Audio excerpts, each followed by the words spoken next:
तो उत्तराखंड में आज से बोर्ड परीक्षाएं 11 मार्च तक हाई स्कूल इंटर की बोर्ड की परीक्षा को लेकर नैनीताल को 11 सेक्टरों में बांटा गया है। सभी सेक्टरों में सेक्टर मजिस्ट्रेट की तैनाती की गई है। परीक्षा को शांतिपूर्ण नकल विहीन बनाने की तैयारियां भी और केंद्र व्यवस्थापकों और प्रशासनिक अधिकारियों ने बैठक की है।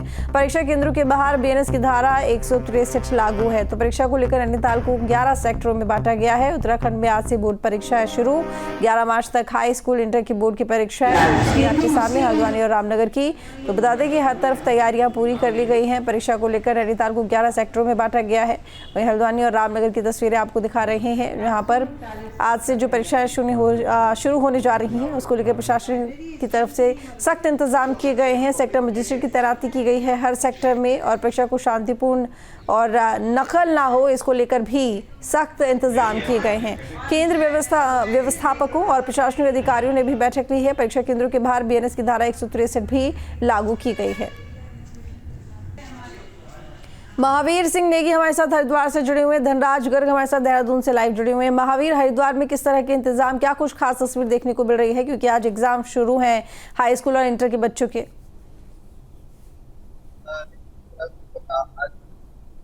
उत्तराखंड बोर्ड की परीक्षाएं शुरू हो रही हैं और 10 बजे से लेकर 1 बजे तक सिंगल पारी में ये परीक्षाएं चलेंगी और उसको लेकर पूरे एहतियात बरते गए हैं, इंतजाम पूरे किए गए हैं। हरिद्वार की अगर मैं बात करूं तो हरिद्वार को पूरे जिले को 7 सेक्टरों में बांटा गया है और इसके साथ साथ सेक्टर मजिस्ट्रेट की तैनाती भी यहाँ की गई है।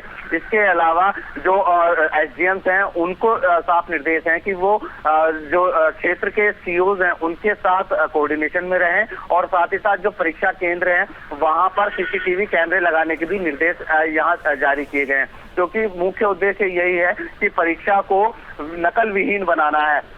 इसके अलावा बात की जाए अगर हरिद्वार की, तो हरिद्वार में पूरे जो परीक्षा केंद्र है तकरीबन 126 परीक्षा केंद्र बनाए गए हैं, जिसमें से कि 7 जो परीक्षा केंद्र है वो संवेदनशील है और 4 अति संवेदनशील है। तो ये कहा जा सकता है कि प्रशासन की तरफ से, शिक्षा विभाग की तरफ से ये पूरी कोशिश है कि जो परीक्षा है वो नकल विहीन हो, साथ ही साथ किसी भी तरह का व्यवधान इन परीक्षाओं में ना हो, परीक्षार्थी बहुत आराम से परीक्षा दें और पूरी इंतजाम यहाँ पर एक तरह से किए गए हैं।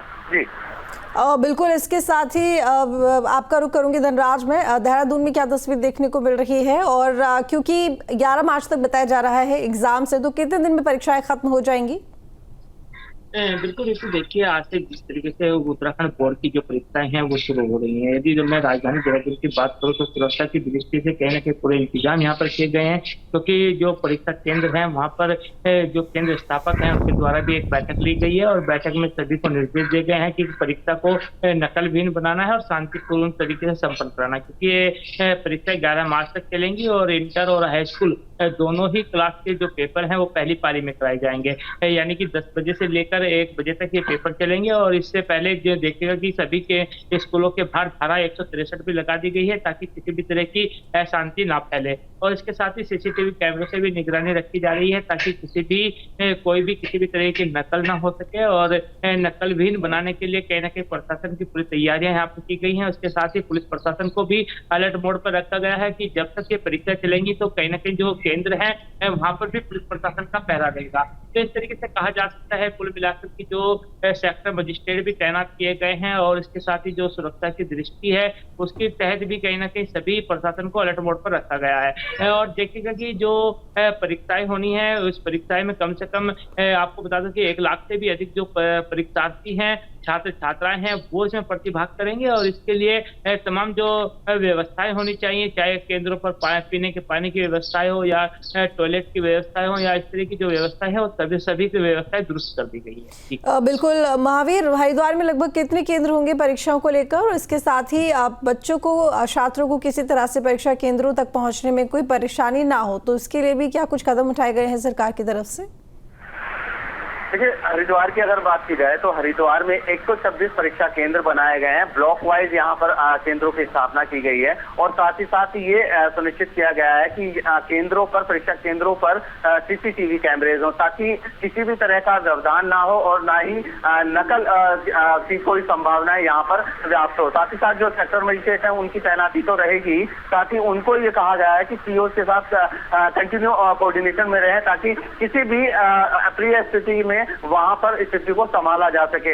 इसके अलावा बात की जाए, क्योंकि यहाँ पर 15 फरवरी से सीबीएसई बोर्ड से भी परीक्षाएं चल रही हैं और अब उत्तराखंड बोर्ड की परीक्षाएं शुरू हो जाएंगी, तो कह सकते हैं कि इस समय जो माहौल होगा वो पूरी तरह से परीक्षाओं वाला होगा। छात्रों के ऊपर एक तरह से मनोवैज्ञानिक दबाव भी हम कह सकते हैं परीक्षा का होगा। हालांकि लगातार हम जिस तरह से देख रहे हैं कि प्रधानमंत्री छात्रों के साथ वार्तालाप कर रहे हैं, परीक्षा पर चर्चा कर रहे हैं और इन परीक्षाओं के दबाव को कम करने की कोशिश की जा रही है। हालांकि स्थानीय स्तर पर भी इस तरह के प्रयास हमने देखे हैं। तो ये तमाम तरह की जो व्यवस्थाएं हैं यहाँ पर है।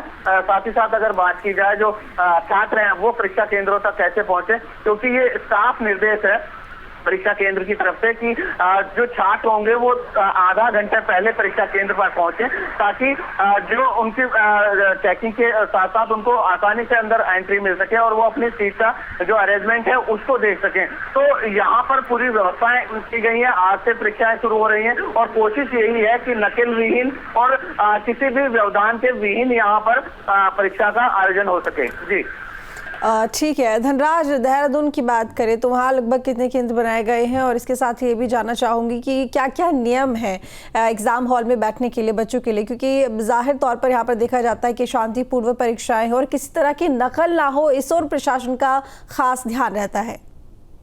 बिल्कुल बिल्कुल आपने सही कहा है कि प्रशासन का ध्यान कहीं ना कहीं इस ओर जरूर रहता है कि जो परीक्षाएं हैं वो शांतिपूर्ण हो और किसी तरह की नकल यहाँ पर ना हो। उसके लिए तमाम तरह की जो व्यवस्थाएं हैं वो यहाँ पर की गई हैं, क्योंकि आप देखिएगा कि एक फ्लाइंग टीम भी यहाँ पर बनाई गई है कि जो कि छात्रों की चेकिंग करते हुए नजर आएंगे ताकि वो नकल ना कर सकें।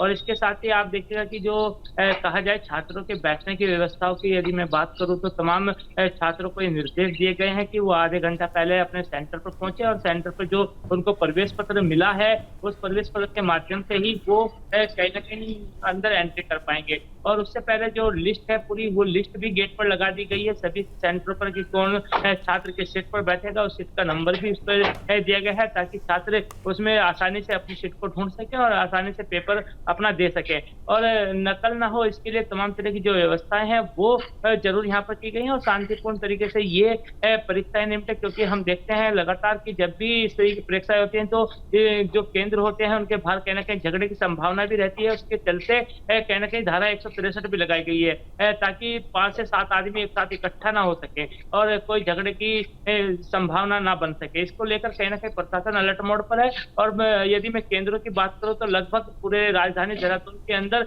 85 से भी अधिक जो केंद्र है वो बनाए गए हैं ताकि छात्रों को किसी भी तरह की कोई दिक्कत ना हो। न्यूज नेशन अब व्हाट्सएप पर खबरों की ताजा अपडेट के लिए न्यूज नेशन के इस QR कोड को स्कैन करें।